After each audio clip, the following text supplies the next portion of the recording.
혼내있죠.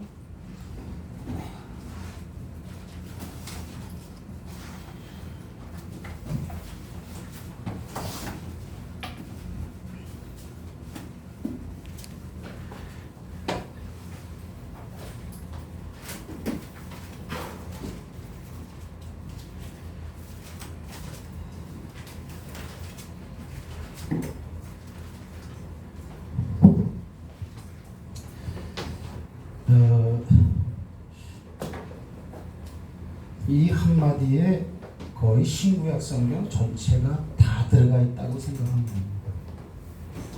여기요. 다 같이 한 목소리로 시작. 내가 그리스도를 본받는 자가 된 것 같이 너희는 나를 본받는 자 되라. 그랬단 말입니다. 따라합시다. 또 다른 호칭. 여기에 신구약 성경 전체가 여기 다 들어가 있습니다. 구약 성경 구약 시대의 사람들이라면은 이 말이 힘들겠죠. 그리스도가 누구야? 모르니까 그 사람들은 그리스도를 본받으라 그러면은 모르는 거죠. 이렇게. 하지만 오늘날의 신약 시대에 우리는 그리스도를 알기 때문에 이 말 그리스도를 알고요. 그다음에 그리스도를 본받는 자처럼 바울이 너희도 나를 본받는 자 되라 그랬으니까 결국 예수를 본받으라는 거죠. 결국에 다 되는 거예요. 예수의 삶을 재현하라고 하는 거야. 요거를 고린도전서 11장 1절 말씀으로 알고 있으면 안 되고 요거를 실제로 예수님과 같은 향기, 예수님과 같은 마음, 예수님과 같은 행동, 예수님과 같은 목적, 예수님이 하나님을 바라봤던 것과 같은 바라봄, 그런 것이 예수와 우리가 똑같아야 한다는 거야. 그렇기 때문에 우리가 여기서 구호를 외칠 때 내 인생 예수 인생, 내 걸음 예수 걸음 이렇게 되는 거고요. 그 다음에 요즘에 김정혜 권사님이 성경책을 어디를 많이 보시냐면 계시록을 많이 본단 말이야. 이렇게요. 근데 계시록 4장부터 15장까지는요 가장 많이 나오는 내용이 뭐냐면 하나님 앞에 찬양하는 거야. 우리처럼 이 땅에서 찬양하는 게 아니고 실제 하늘나라에 하나님이 계시는데 하나님이 앉아 계신 보좌 그 좌우 사방에서 24장로와 네 생물과 또 수많은 천군 천사들이 계속 찬양하는 그런 모습이 많이 나와요. 많이 나와요. 이렇게. 근데 오늘날 우리도 아까 찬양을 드렸지만은 그들의 찬양과 우리의 찬양이 틀리면 안 된다는 거야. 이렇게. 우리는 이 땅에서 찬양 부르는 거고 훗날 우리가 하나님을 만나고 보좌 앞에서 그분을 만나면 우리도 그렇게 찬양하지. 그거는 가짜예요.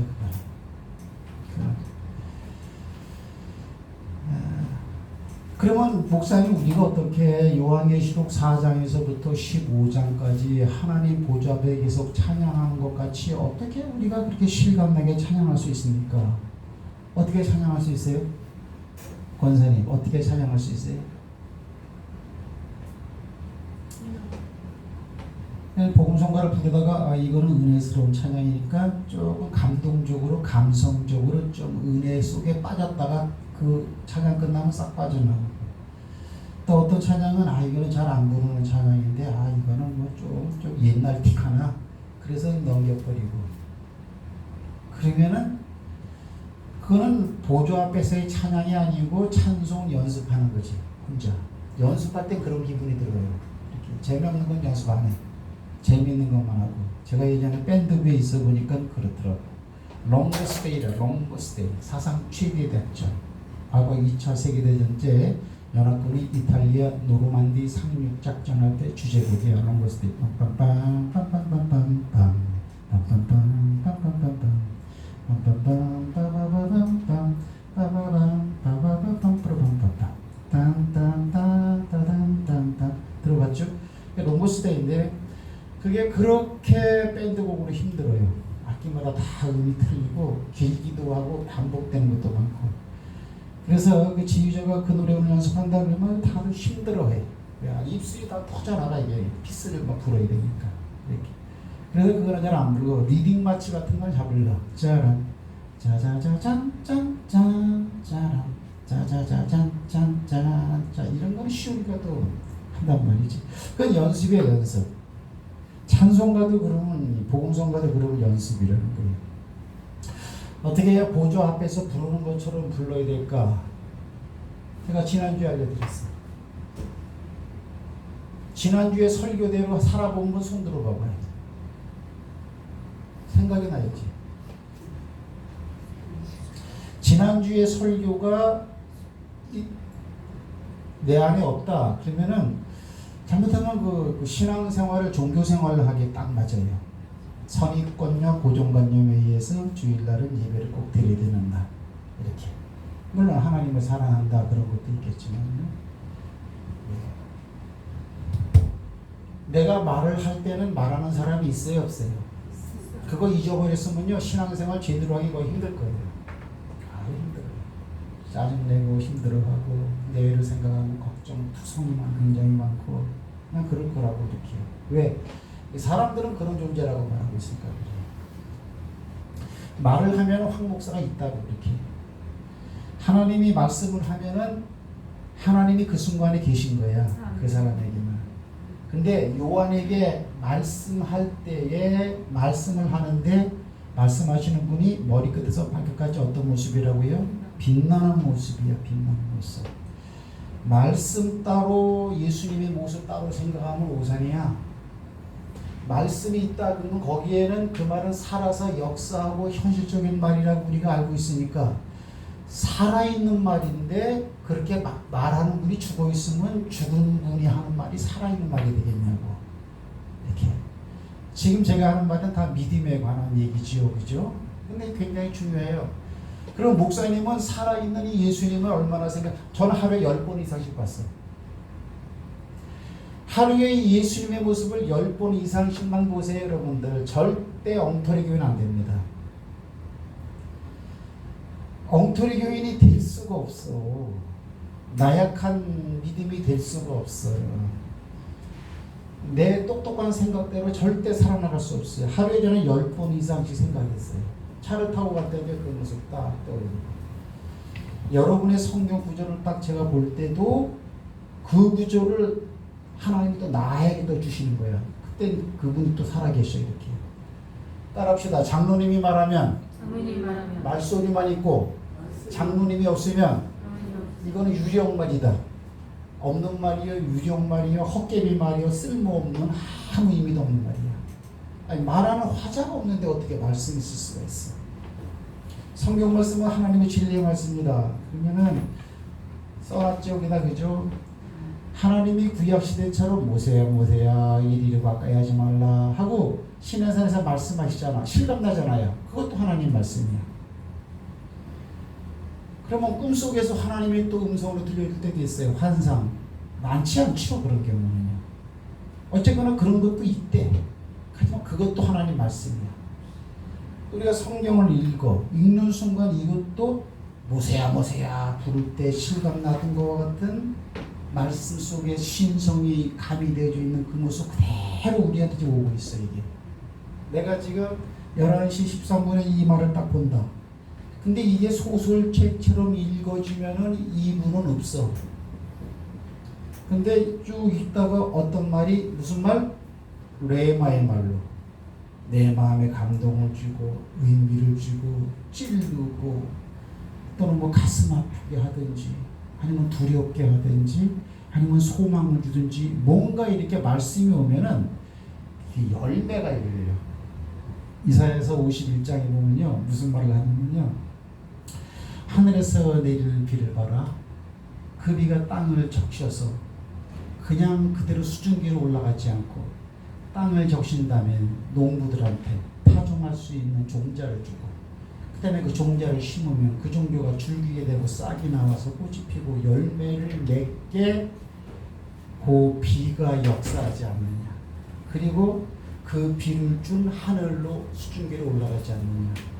그것처럼 내 입에서 나가는 말도 나갔다가 니들한테 갔다가 그냥 헛되이 나한테 돌아오는 게 아니고 내가 그 말을 너희에게 보낸 그 일을 형통하게 하고 나한테 온다는 거야. 그 말은 말씀이 내용이니까 내용으로 나간 그 내용이 그대로 그 말을 믿는 자에게는 그대로 이루어지는 열매를 만들고 나한테 온다. 하나님의 말씀은 살았다라는 거죠. 그렇죠? 이렇게 하나님의 말씀은 살아있는 말이에요. 그러니까 그렇게 살아서 역사하게 하는 능력 있는 말을 내뱉는 본체가 없으면 안 된다는 거야. 이렇게 말씀처럼 우리가 성경을 딱 읽다 보면요, 감동의 열매가 생겨. 그다음에 또 어떤 그 죄책감을 들게 하는 그런 열매도 만들어내요. 그다음에 또 아주 희망을 주는 열매를 주기도 하고, 또는 내가 이러면 안 되지 하면서 깨우침을 주는 열매를 만들기도 하고, 그때 그렇구나, 내가 이런 사람이구나, 소망의 열매, 확신의 열매, 축복의 열매, 은사의 열매. 하여튼 하나님의 말씀은 우리한테 오면은 열매 맺는 게 굉장히 많아요. 이렇게 굉장히 많단 말이에요. 이렇게 한다고. 저는 이렇게 열매 맺는 말을 갖다가 레마의 말이라고 하는 것이고, 이렇게 열매를 맺게 하는 생명되는 말을 갖다가 내 보낸 분이 없으면은, 이 말만 있으면은 이건 아니라는 거야. 근데 보통 이렇게 읽으니까는 성경이 이렇게 오래 가지 않고 그냥 내용적으로 이해하는 차원에서 그 말을 자꾸 접한다는 거예요. 그게 아니고 인격적으로 만나요. 인격적으로 이렇게. 제가 말하면은 어때요? 목사님이 지금 어떻게 해서라도 한마디라도 우리한테 좀 깨우침을 주려고 애를 쓰는구나 라는 게 내게서 나간다고 지금. 이게 발견이 안 되면 할 수 없는 거고. 이렇게.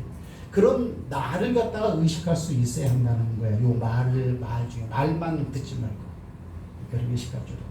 그래서 박모선에서 요한이 이렇게 했을 때 내 뒤에서 나는 큰 나팔 같은 소리로 들렸어. 저는 지금 마이크 소리로 들리시죠, 여러분. 근데 큰 나팔이야. 기도 중에 있었겠죠? 싹 뒤돌아보니까 그분의 어때요? 수없이 말하는 머리 끝에서부터 발끝까지 반짝반짝 빛나는 어둠이라고는 전혀 없는, 머리는 흰 양털 같고 양털이 휘진 않더라고. 내가 엊그저께 대관령 거기 삼양목장 갔다 왔는데요, 칙칙해요. 칙칙하고. 그러나 금방 태어난 양 새끼는 아마 하얄 것 같아요. 때가 묻어서 그렇지. 머리는 흰 양털 같고 어둠이 없죠. 얼굴은 해가 힘있게 비추는 것 같고 어둠이 없죠. 그 눈은 불꽃 같고 어둠이 없죠. 그 입에서 나오는 물은 마른 물소리 같고, 그죠? 그 다음에 그분의 옷은 발에 끌리는 흰 세마포, 아주 때라는 건 없어. 빛나는 거예요. 그분의 발은 푸른 위에 달려는 번쩍번쩍하죠. 머리끝에서 발까지 번쩍번쩍번쩍 빛이란 말이에요. 이런 분이 여러분이 성경책을 읽을 때 요 분이 지금 그 말을 하고 있다고. 요 분을 볼 수가 있어야 한다는 거야. 근데 요 분이 안 보이고 성경책 안에 몇 장 몇 절의 글씨가 쓰여졌구나 라는 그 범위를 벗어나지 못하고 읽으면은 제가 생각할 때는 별 볼 일이 없어요. 예수님이 하는 말은 다 설명의 말씀이었지만요, 사두개인과 바리새인들한테는 쓰레기만도 못한 말이었다고요. 그죠?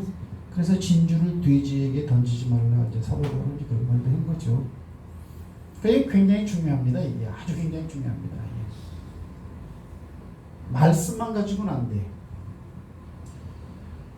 시골에 이렇게 지금은 그런 게 없는데, 제가 예전에 그 저기 처녀 목회하던 흑암리라고 했어요. 얘기 많이 드렸죠. 거기 가면 제가 아침 새벽 예배 끝나고 나서 산기도하러 산으로 들어갑니다. 이렇게. 그때 보통 그때 들어가는 시간은 7시 반쯤 들어가면은 12시에 내려와요. 그러니까 넓적한 벌적 바위라고 있어요. 소나무 같은. 거기 앉아가지고 성경책 나온 것을 보고 오는 거예요. 그러면 12시가 되면은 그 골짜기 바깥에 내 논 건너편에 성산마을에서 12시에 스피커로 2장이 틀어주는 게 있어요. 뭐 노래도 나오고 뭐 동민 여러분 뭐 어쩌고 저쩌고 하는 거 있어. 그 소리는 내가 들을 때는 아무것도 아니야. 성경 말씀이 그거보다 못한 말로도 여러분이 읽을 수가 있고 들릴 수도 있어요. 그게 그 말이 의미가 있을까요? 의미는 있어. 뭐요? 성경 연구하다가 힘들면 퍼질러 잔다고 바위 위에서. 그러면 소리는 12시구나. 그 의미는 있어. 12시구나. 아이고만 내려가지 배고파. 이렇게. 우리가 한번 성경을 말씀을 접했던 지난날의 신앙생활을 되돌아봅시다. 어떤 의미인가? 말씀이 어떤 의미인가? 말씀은 확대 해석하면 하나님 예수님인데 예수님은 어떤 분인가? 아니 솔직하네 진짜 이렇게. 사람인 내가 이렇게 성경적으로 봐도 그런 허황된 맹점이 보인단 말이야. 진짜 이 불꽃 같은 눈이라는 표현은 뭐냐면 정확하게 각사람의 신앙을 정확하게 파악하고 판단하고 그죠? 옳고 그름을 갖다가 이렇게 할 수 있는 그런 정확한 눈이라는 거 아니야. 이분 눈을 속일 수는 없다라는 거죠. 그럼 어떻게 해야 그걸 갖다가 극복할 수 있느냐? 그래서 하나님 말씀이 만약에 그렇게 되기 시작하면 그 사람은 되게 위험한 상태에 빠져 있습니다. 그때부터는 그 사람에게 남아있는 건 뭐냐면은 교회를 다녔던 고정관념, 선입견, 자기의식, 자기생각, 자기경험 그것이 성경 말씀처럼 다 굳어져 있습니다. 이렇게 교회 중직자들 골 때립니다. 네, 이제 장로님이 계셔가지고 권사님이 계셔가지고 참 그런 말 하긴 되지만 진짜 그런 직책을 가진 분들 형편없는 분들 많이 만나봤어요. 진짜로. 정말이에요, 정말. 그런 분을 보면서 이렇게 두려움을 느꼈어요. 하나님에 대한 실제 살아계시는 감각을 저분이 잊어버리고 있구나. 그러니 말씀의 의미가 없어진단 말이야. 그럼 어떻게 해야 되느냐? 그렇게 말하는 분이 지금 있단 말이야. 지금 11시 22분 지금 내가 성경을 이따가 보세요. 만약에 제가 지금 이거 핀 건 내가 핀 거야. 내가 핀 거지만은 하나님이 이거를 피게 해줬다고 나는 믿는 거예요. 그것까지도. 네? 어떤 사람이 주께 와서 이르되 선생님이여 내가 무슨 선한 일을 하여야 이 사람은 뭐 일을 열심히 해야 뭐 이렇게 구원받는다고 생각하거든요. 근데 예수께서 이르시되 어찌하여 선한 일을 내게 묻느냐 선한 이는 오직 한 분이십니다. 네가 생명에 들어가려면 계명 선한 이는 오직 한 분이시니라. 선한 일을 하신 분은 한 분이구나. 하나님이 하신 가장 선한 일이 뭘까? 우주를 창조한 일일까? 아니야. 하나님의 목적은 피조세계의 세상의 목적을 두고 있는 게 아니고 나약하지만 인간에게 목적이 있어. 그 인간이 잘못된 것을 갖다 구원하기 위해서 예수를 보내려 독생자 예수를 보내는 게 가장 선한 일이야. 이것이 만약에 나 딱 찔렸다. 그러면 선한 일을 하신 분은 하나님이다라고 요 말하는 분이 지금 이런 모습으로 나타나는 거야. 이분이 보인단 말이야. 요 분을 잃어버리고 말씀 내용만 기억하면 안 됐다니까. 말씀은 하나님인데 하나님은 계시는 분이에요, 계시는 분이에요. 근데 그분하고 교감이 될 수 있어요, 없어요? 살아계신 분. 친구라고 했는데 유령 친구면은 무서운 친구잖아요. 중요한 게 뭐냐? 하루에 저처럼 10번 이상씩 떠올리세요. 10번 이상. 그래 내가 얘기한 거야. 지난주에 설교 요거를 기억하고 일상생활에서 적용하며 사는 사람은 1%라고 그랬어요. 요렇게 말해도 또 까먹어요. 그럼 어때요? 하나님 없이 사는 거야. 하나님 입장에서 함께 해주고 있는 거지 내가 하나님과 함께 산다라는 실상은 없는 사람이다 이거야. 하나님이 세상 끝날까지 나와 함께 하시는데 그분을 왜 의식을 못합니까? 함께 하시는 분인데. 그죠? 이게 생명의 생명이야. 하나님이 나와 함께 한다는 거. 우리가 사도행전 2장에 다윗이 그렇게 말했다고 베드로가 고백했죠. 그죠? 왜냐하면 내가 내 앞에 계신 주를 항상 배웠으며 봤다는 거야. 그러면 다윗이 본 내 앞에 서 계신 그분은 어떤 모습일까? 이 모습이라니까. 이걸 항상 배니까 다윗 이놈의 자식은 말이에요. 잘하는 일을 할 때는 하나님께 당연히 복을 받잖아요. 그렇죠? 근데 이놈은 잘못하고 죄를 범했을 때도 하나님을 찾아요. 왜 그런 줄 알아요? 이 하나님이 보이기 때문에 그런 거야. 보이는 것뿐만 아니고 의식이 되기 때문에 어때요? 바세바, 그죠? 남의 아내를 갖다 막 강간해서 강간한 정도로 끝나는 게 아니고 자기 아내로 막 취하고 그의 남편을 막 의도적인 막 살인을 막 비참하게 막 죽여버리게 만들고. 여러분, 죄 짓는 사람들 용기를 내시기 바랍니다. 주의를 지라는 게 아니야. 하지만 그렇게 하는 놈은 우리가 일상적으로 생각할 때는 하나님이 없는 사람이나 그렇게 행동하는 거라고. 그렇죠? 그렇잖아. 하나님을 믿는 사람이 그럴 수가 있는가? 그럴 수가 있어요. 그러나 문제는 뭐예요? 그때 어때요? 주여, 내가 잘못했나이다. 그것은 뭡니까? 그가 율법만 기억하고 지식적으로 모세의 오경의 말씀 하나님을 의식해서 그런 그 회개하고 자복하는 양식을 취하는 게 아니고 실감나는 하나님의 이 모습이 항상 눈앞에 보이기 때문에 그래. 이게 보였기 때문에 그래. 보였기 때문에.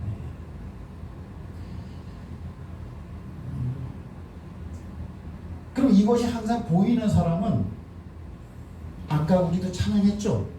이분 앞에서 찬양하니까 하늘나라 보좌에 앉으신 분 옆에 24장로와 내생과 천군 천사들이 실감나게 찬양하는 것처럼 찬양하는 현장이 된단 말이야. 이 자리가. 근데 이것이 없는 사람은 아까 말했듯이 그냥 이 찬양은 은혜가 되네.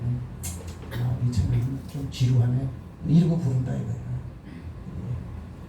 그래서 제가 질문을 한 거죠. 여러분은 김 권사님이 요한계시록 4장부터 15장까지의 내용 중에는 찬양, 하늘나라에서 하나님을 바라보는 보좌 앞에 찬양이 서너 번 나오는데 그런 찬양을 여러분도 들을 수 있습니까? 그렇게 물어본 거예요. 이 부분을 잃어버리면 안 된다는 거예요. 이 두 주 연속하는 거예요. 오늘 본문에 내가 들어가지도 않았는데. 그래서 성경을 읽을 때도 그 성경 말씀을 통해서 그 시간에 이런 분의 입에서 그 말을 하는 거야. 그 말을 하는 배후에 그분을 보아라. 볼 수 있잖아. 하나님 자기 모습을 보여주셨으니까. 이렇게 하나님은 어떻게 생겼는지 몰라. 이렇게 하면 안 돼. 이렇게. 그 다음에 설교를 들을 때도 제 설교도 제 입을 통해 가지고 이 모습을 가진 분이 지금 하고 있어. 그래서 황인근 목사의 모습을 보면 여러분들 실패하는 거야. 왜? 지금 제가 말하는 게 지극히 성경적이라고.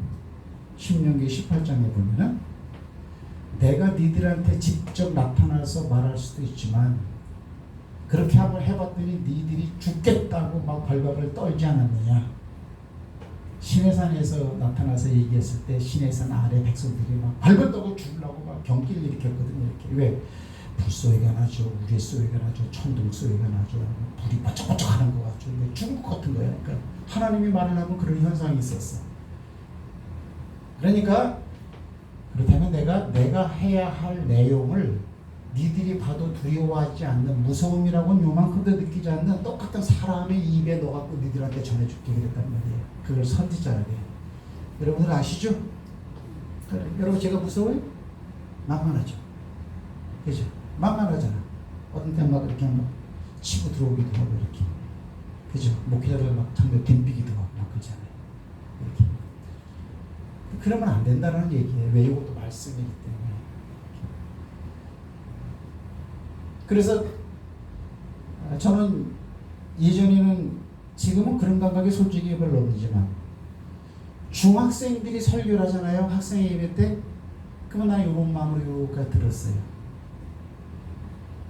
우리 때는 청년의 활동이 굉장히 활발했거든요. 그때 청년의 예배 같은 거는 임원들이 그냥 설교했어요. 이렇게. 그때는 뭐 이렇게 교육자가 파트 교육자가 따로 있는 것도 아니고 이렇게. 그럴 때도 어때요?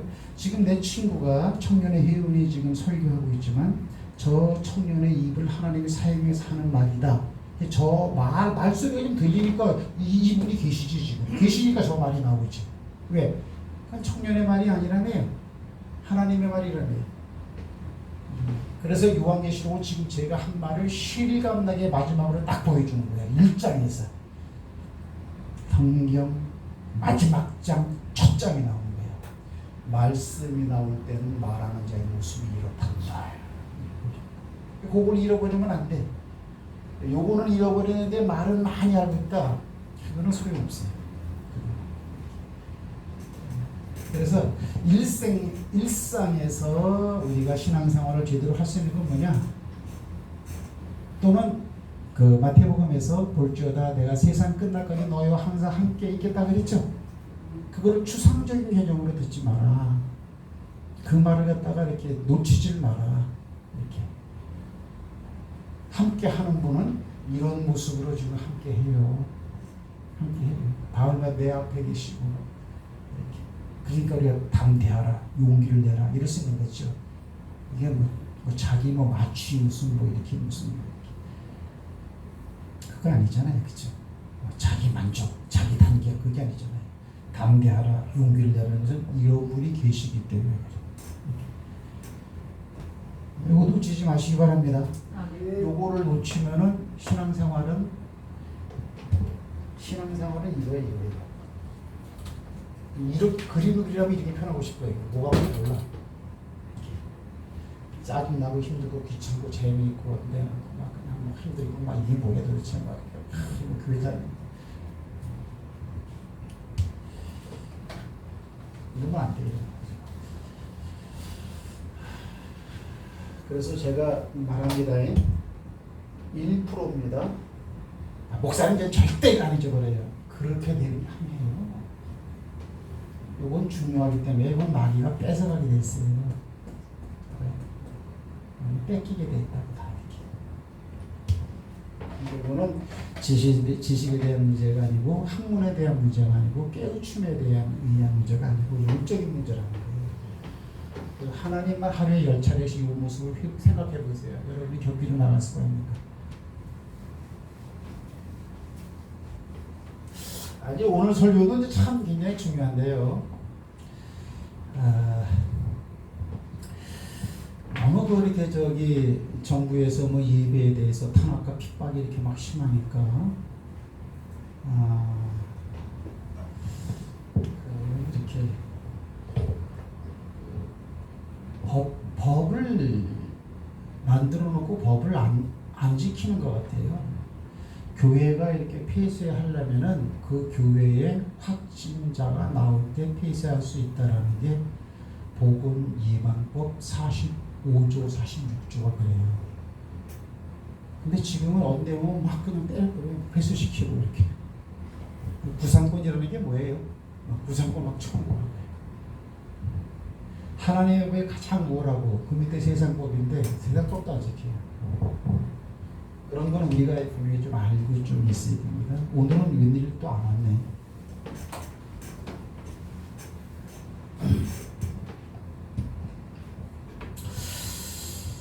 본이라는 거, 본받을 본자죠, 그렇죠? 고린도전서 11장은 내가 그리스도를 본받은 것처럼. 그러면 바울이 그리스도를 본받은 모습이 뭐죠? 본받은 모습이 뭐죠라고 질문하는 것 자체가 어폐가 있는 게 바울의 삶 자체는 예수의 삶이었어요. 바울의 삶 자체가 죽은 사람을 살리기 위해서 예수님이 이 땅에 왔듯이 죽어있는 이방을 살리기 위해서 복음을 증거하기 위해서 따라가면서 예수가 결국 그 복음 때문에 돌아가신 것처럼 바울도 돌아감으로 그의 삶이 끝난 예수 삶의 재판이었어. 아멘이십니까? 네. 본받는 정도는 어떠한 부분을 본받는 그것이 이제 아니다라는 거죠. 그럼 여기서 잘 한번 보세요. 이제 다음 주까지 제가 이어서 할 건데요. 말라기서 우리가 마지막 장을 한번 좀 펴주시겠어요? 하나님의 형상을 기억하면서 제 말을 들으면 지루함이 없을 거예요. 그렇지 않으면은 이제 목사 설교로 들리죠. 자신이 없어요. 제가 어떻게 하나님의 말씀을. 말라기서 4장에 보면은 제가 이제 개역 성경인데요. 제가 한번 읽어볼게요. 만군의 여호와가 이르노라. 이게 하나님이 하는 말이야. 하나님의 형상을 기억하시라고. 보라 극렬한 풀무불 같은 날이 이르리니 교만한 자와 악을 행하는 자는 다 지푸라기 같을 것이라. 그 이르는 날이 지푸라기 태우는 날이죠. 그들을 불살라 그 뿌리와 가지를 남기지 아니할 것이로되 그랬어요. 안 믿는 불신자들이죠, 그죠? 심판날 때는 건불처럼 타버린다는 거예요. 근데 건불만 타는 게 아니고 지푸라기 거는 데는 뿌리까지도 타버리니까 완전한 멸망을 말하는 거겠죠. 2절을 보면 내 이름을 경외하는 너희에게는 의로운 해가 떠올라서 치료하는 광선을 바라리니 너희가 나가서 외양간에서 나온 송아지같이 뛰리라. 그렇죠? 그 다음에 또 너희가 악인을 밟을 것이니 그들이 나의 정한 날에 너희 발바닥 밑에 재와 같으리라. 재 마음대로 밟을 수 있죠. 그만큼 어느 날 우리의 권세가 탁월해지는 날이 있어요. 그리고 우리 원수들은 우리 발 밑에 재처럼 우리의 통치를 받을 때가 있다라는 거예요. 4절입니다.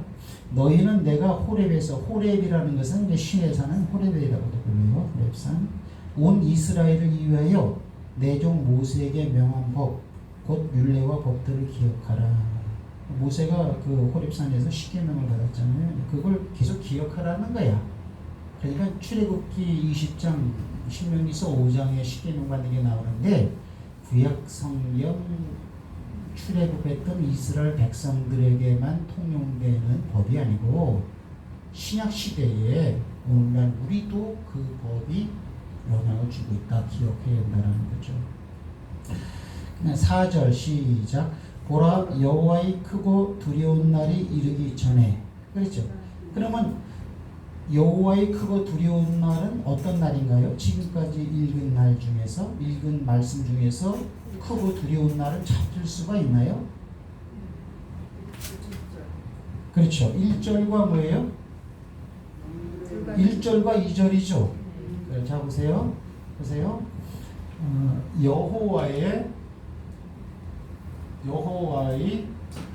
크고 두려운 날이 오기 전에, 그러니까 이르기 전인데 오기 앞전자야. 전에. 그럼 하나님이 크고 두려운 날이라는 것은 이거는 오늘날의 표현으로 이해하기 쉽게 표현하면 심판날 이렇게 된단 말이에요. 그죠? 심판날. 그리고 이것은 바로 1절과 2절이었죠. 그죠? 악인들은 어떻게 될 것이요? 의인들은 이렇게 될 것이다. 이렇게 말했단 말이야. 이렇게. 그러면 다른 말로 표현 심판날이 오기 전에 그랬죠? 오기 전에 뭘 보낸다? 선지국이 아니고 선지 엘리야를 너희에게 먼저 보낸다 이렇게 했단 말이에요. 이렇게. 자, 여기까지 이해되시면 아멘 하시기 바랍니다. 그러면 이 말에 의하면 엘리야를 이런 날이 오기 전에 너희한테 보낸다 그랬으니까 엘리야가 우리에게 온 것이 보이면 이 날이 뒤따라 왔다라는 걸 알아야 되는 거죠. 아멘. 그죠?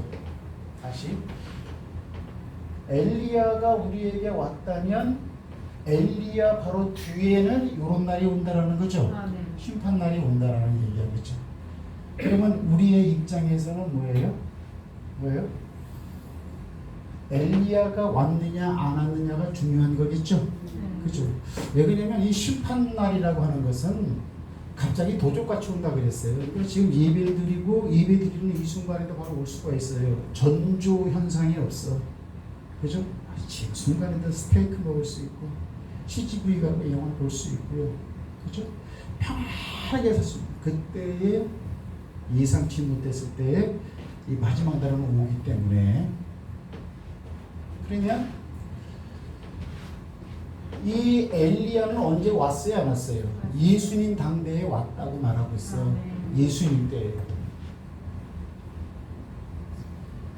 예수님 때에 엘리야는 왔어요. 그러면 예수님 때에 엘리야가 왔는데 저 엘리야가 예수님보다 먼저 왔어요? 늦게 왔어요? 먼저 왔다고 6개월 먼저 왔어. 그렇죠? 그러면 엘리야로 온 사람이 누구예요? 알고 있죠? 알고 있죠? 아멘. 이게 세례 요한이야. 제가 오늘 설교하려고 하는 주제가 좀 나왔어요. 자, 잘 보세요. 세례 요한은 말 그대로 요단강에서 세례를 주던 사람이죠. 네. 예수님의 제자들 중에도 요한이 있지만 이거는 세례를 줬기 때문에 특별히 요한 이름 앞에 세례 요한이라는 용어를 쓰고 있단 말이야. 그렇죠? 자, 그래서 공부합시다. 예수님의 12제자 중에도 요한이 있다 그랬죠? 네. 자, 예수님의 제자 이름이 어떻게 했다 그랬죠? 베드로, 요한, 요한, 야고보, 베드로 요한이 아니죠. 안드레, 베드로, 안드레, 요한, 야고보, 빌립, 그 다음에 빌립, 마태, 바돌로메, 가로는 아니고 야고보, 빌립, 마태, 바돌로메, 가로는 아닌 시마, 그 다음에 도마, 그 다음에 어때요? 시몬 아니야. 베드로, 안드레, 요한, 야고보, 빌립, 마태, 바돌로메, 도마, 그 다음에 알페오의 아들 야고보와 또 한 시몬인가? 시몬 야고보 이겠죠. 그 다음에 시몬과 그 다음에 유다죠. 이렇게 요 이름 바뀌었어. 이렇게 알페오의 아들 시몬과 야고보 이렇게 하나 둘셋넷 다섯 여섯 일곱 여덟 아홉 열 이렇게. 여기도 요한이 있다고. 요한과 야고보는 형제란 말이에요. 베드로와 안드레도 형제. 그렇죠? 그래서 맨 처음에 안드레가 세례 요한의 제자였죠. 그렇죠? 그런데 자기 스승이 야 진짜 스승이 저분이다 하고 예수님을 가르치니까 안드레가 예수님을 따라갔다 그랬죠. 아멘. 그래서 그날 밤에 예수를 만나고 메시아인 걸 알고 자기 형 베드로에 가서 어때요? 우리가 메시아를 만났다 이렇게 말하잖아요. 이렇게. 자, 요한은 여기 틀린 거야. 요한은 이렇게. 그러면 여기서 여러분이 궁금증이 있어야 할 거 아니야. 그죠? 궁금증이 있어야 할 거 아니에요. 혜변아, 여기서 말이 안 되는 걸 하나 찾아봐. 이거는 아니야. 이거는 성경 공부용으로 내가 쓴 거고. 지금 쭉 설교한 내용 가운데 말이 안 되는 걸 찾아봐. 뭐가 있어요? 뭐가 있는 사람? 손 들어봐요. 여호와의 크고 두려운 날이 오기 전에 내가 선지자라는 것은 먼저 선자에 하나님의 말씀을 받은 자, 이거 선지자라 그랬어. 선지 엘리야를 보낸다 그랬잖아. 근데 보냄받은 엘리야가 누구로 왔다고 해요? 세례 요한으로 왔으니까 여기 요한인데 여기는 엘리야잖아. 그럼 틀린 거죠? 자, 엘리야를 보내겠다 그랬으니까 그러면 예수님 때에도 이 요한이라는 이름에 엘리야라는 이름이 써야 맞는 거 아니에요? 그죠? 이렇게. 근데 엘리야라고 말을 하지 않고 요한을 가리켜서 엘리야라고 그러더라. 자, 요한복음 17장 한번 봅시다.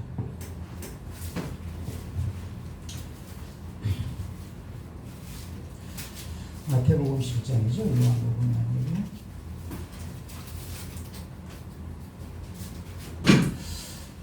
마태복음 17장은 변화산에서 예수님이 나타난 거죠.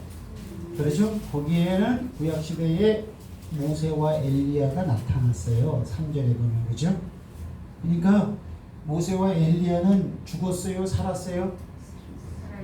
역사적으로는 죽은 사람들이죠. 구약시대 사람이니까. 그런데 살아있는 줄 믿으시기 바랍니다. 모세 같은 경우에는 지금 어때요? 1400년 전에 죽었던 사람이 예수님에게 나타났어요. 그러면 살아있다는 거예요. 그죠? 자, 그런데 9절부터 한번 다 같이 읽습니다. 시작. 그들이 예수께서 이르되 예수께서 명하여 이르시되 인자가 죽은 자 가운데서 살아나기 전에는 그것을 아무에게도 드리지 말라 하시니 제자들이 물으시되 그러면 어찌하여 서기관들이 엘리야가 먼저 와야 하니까. 자, 아멘. 지금 이 변화산에서 보세요. 이렇게 변화산이 있는데요. 여기 지금 예수님이 나타나고 모세가 옆에 나타나고 엘리야가 나타났어요. 구약시대 사람 죽은 사람들인데 지금 나타났어요. 그럼 이 사람은 1400년 전에 죽은 사람이고 엘리야 같은 경우에는 대략 한 500~600년 전에 죽은 사람이잖아요. 그럼 제자들은 여기 이렇게 있어요. 세 사람이에요. 이렇게. 아마 세 사람이 보나면 아마 베드로, 안드레, 요한일 거예요. 이렇게 세 사람이 쭉 봤어요. 이렇게. 근데 이제 이분들은 떠나가 버렸어. 예수님만 남았어. 하나, 둘, 셋, 네 명이 내려오면서 이제 내려오는 거야. 근데 예수님이 뭐라 그러냐면, 야, 너희들 산에서 공부 아무한테도 얘기하지 마. 이런 거야.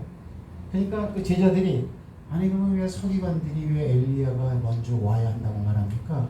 바로 이것 때문에 그래. 말라기서 4장 말씀 때문에. 아멘? 말라기서 4장에 이미 크고 두려운 심판날이 오기 전에 선지자 엘리야를 보내겠다라고 말을 하고 구약성경에 끝나고 있잖아. 요거를 서기관들은 알아요, 몰라요? 서기관들은 율법을 연구하는 사람들이니까 당연히 알고 있는 거야. 그래가지고 엘리야가 오는 거를 굉장히 기다렸어요, 이렇게요. 그래가지고 예수님이 막 복음을 전하고 다닐 때도 유대인들이 막 물어보잖아, 그죠? 네가 엘리야냐? 막 이렇게 물어보죠, 그죠? 구약성경에 하나님이 보낸다고 하는 엘리야가 있는데 네가 엘리야로 하냐? 막 그건 바로 이 말씀을 배경으로 해서 물어보는 거고, 오늘 제자들도 지금 산에서 내려오면서 예수님이 본 거를 말하지 말라. 아니 본 건 뭐야? 모세하고 엘리야가 나타난 걸 본 건데 그걸 말하지 말라는 거야. 그러니까 제자들이 반문하는 거야. 아니 서기관들은 왜 엘리야가 먼저 온다고 말했는데요? 우리가 그걸 들었는데 오늘 봤어요, 엘리야가 온 걸. 근데 그걸 왜 말하면 안 됩니까? 이렇게 말한 거야. 이해하십니까? 제자들도 바로 그걸 질문한 것은 이 말라기서 4장 말씀을 선지자들이, 서기관들이 계속 평소에 하는 말을 들었기 때문에 이렇게 반문한 거죠. 그리고 한 말이 뭐냐면, 엘리야가 내 옆에 서 있는 걸 너희들이 봤지만 그가 엘리야가 아니다 이거야. 보이기에는 엘리야야. 근데 보세요. 예수님의 이 세 제자들이 엘리야를 본 적이 있어요, 없어요? 네? 모세를 본 적이 있어요, 없어요? 시간적으로 이미 1400년 또는 600년 전 사람이기 때문에 예수님의 이 제자들도 예수님 옆에 두 사람이 나타났지만 저 사람이 엘리야인지 저 사람이 모세인지는 모르는 거야, 겉으로 봐서는. 그렇죠? 이렇게. 근데 어때요? 대박 알아볼 수 있는 것은 뭐예요? 따라합시다. 성령의 지시다. 성령의 지시다. 그래서 우리가 이 다음에 천국에 가면 있잖아요. 다 알아보는 거야. 아멘. 다 알아봐. 아멘. 여러분 신나지 않아요? 아멘. 지금은 우리가 옆에 어느 교회 다니는 권사님 있고 집사님이 저 아파트 몇 중에 산다. 교회는 다녀도 남남이죠. 네. 솔직히. 그럼 그때는 다 미국에서 신앙생활 하던 사람, 일본에서, 중국에서, 북한에서 어디서 신앙생활하든 예수 그리스도를 붙잡고 살았던 사람들은 한 형제와 자매라고 말하기 때문에 형제 자매를 못 알아보면 가족이에요, 가족이 아니에요? 가족이 아니죠. 집안 사람을 몰라보면. 하지만 그때는 어때요? 하늘나라 가면 다 알아봐요. 그거를 어떻게 할 수 있느냐? 변화산에서 제자들의 요 상태를 딱 보니까 이게 좀 감이 잡히더라고. 엘리야가 나타난 걸 알고 있는 거야. 못 만나봤지만 아는 거야. 이렇게. 제가 하는 얘기는 뭐냐면, 네가 본 것이 엘리야가 외형적으로는 맞지만 그 엘리야가 아니다. 너는 지금 이 변화산에서 내 옆에 엘리야가 있기 때문에 엘리야가 나타났네 하고 말하니, 하나님은 이미 이 보이는 엘리야가 내 옆에 있기 전에 벌써 보냈다 이렇게 말하는 거예요, 예수님이. 그렇죠? 그게 나오잖아. 자, 9절부터 다 같이 한번 있습니다. 7장 9절 시작. 그들이 산에서 내려올 때에 예수께서 명하여 이르시되 인자가 죽은 자 가운데서 살아나기 전에는 본 것을 아무에게도 이르지 말라 하시니, 제자들이 물어 이르되 그러면 어찌하여 서기관들이 엘리야가 먼저 와야 하리라 하나이까? 예수께서 대답하여 이르시되 엘리야가 과연 먼저 와서 모든 일을 회복하리라. 내가 너희에게 말하노니 엘리야가 이미 왔으되 사람들이 알지 못하고 임의로 대우하였도다. 인자도 이와 같이 그들에게 고난을 받으리라 하시니 그제서야 제자들이 예수께서 말씀하신 그 사람이 세례 요한을 두고 하는 얘기구나. 아, 예수님은 세례 요한을 엘리야로 보고 계시구나. 이걸 깨달았다는 거예요. 그렇죠? 이제 알고 있는 거예요. 오늘 설교는 이제 여기서 대충 이제 정리하려고 그래요. 자, 가봐요. 그러면 이 땅에서의 사람은 요한인데 예수님은 왜 요한을 왜 엘리야라고 하냐 이거야. 그러면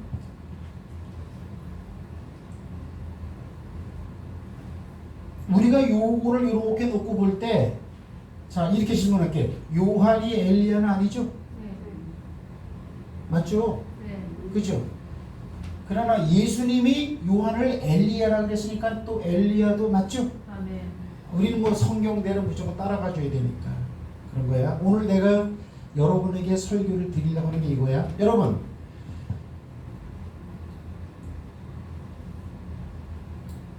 우리 장로님 이름이 전자, 영자, 기자인데 전영기 장로님이 바울입니까?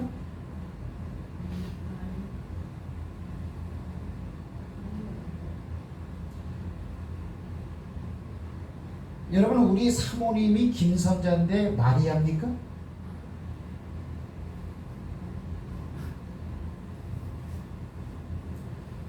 여러분, 우리 저기 김정혜 권사님이 이름이 김정혜인데 요한입니까? 뭘 아니라고 그래야 돼. 머리뿌리 이름 다 붙여줬는데.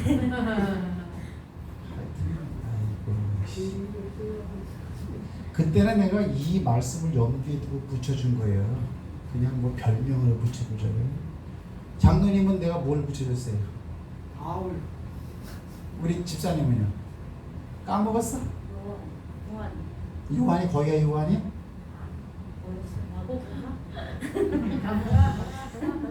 안 물어보겠다.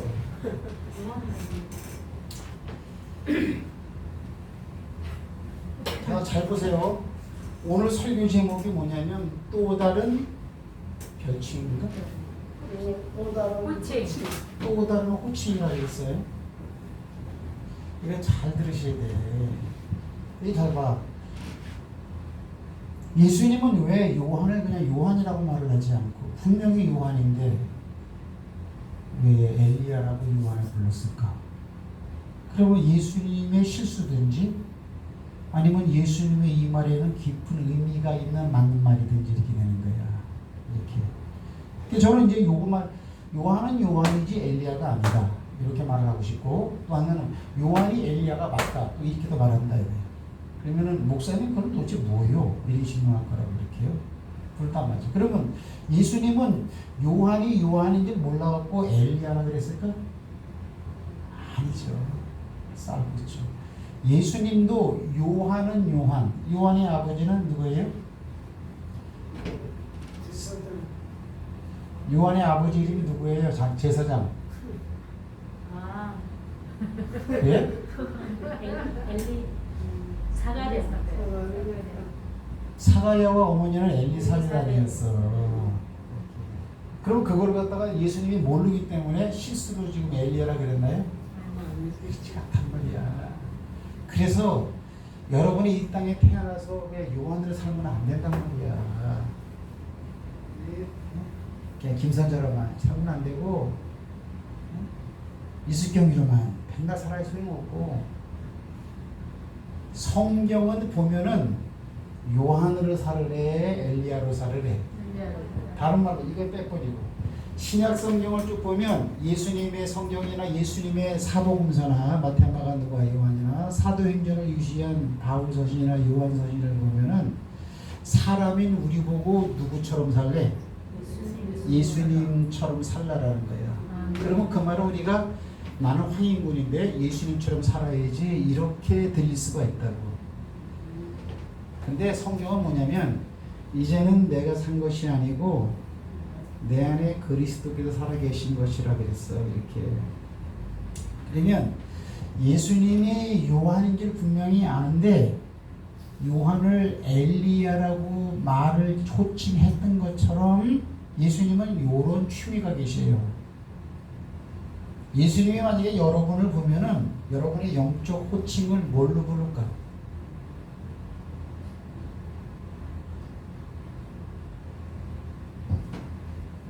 그렇다고 해서 뭐 캐톨릭에 무슨 뭐 이렇게 뭐 베드로 뭐 안디오골에 무슨 뭐 세리몽을 막 이렇게 떠올리면 안 돼요. 그거하고는 이 차원이 틀린 얘기야. 예수님이 인간 요한을 갖다가 엘리야로 보았던 것처럼 예수님이 세상에서의 이름을 가진 우리를 알고 있을 거라고.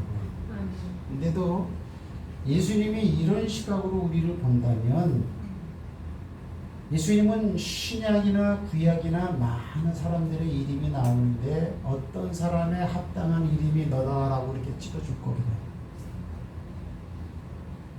오늘은 여기까지 하겠어요. 여기까지.